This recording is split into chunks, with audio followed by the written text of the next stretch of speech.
2 defa walkout. Arjantin. Ne oluyor lan? Ne oluyor lan?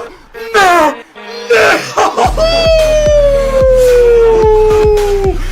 Ne? Arkadaşlar bu kamera şakası mı? Kaç tane dikdörtgen var? Dikdörtgen ne kardeş? Arkadaşlar dikdörtgen ne olduğunu bilmiyorum. Tamam şu golü ondan sonra konuşuruz. Hayır hocam. Kaymayacaksın. Öyle her zaman kayma tuşuna basmayacaksın.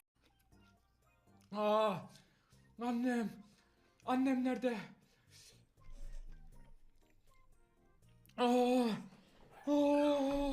Hop.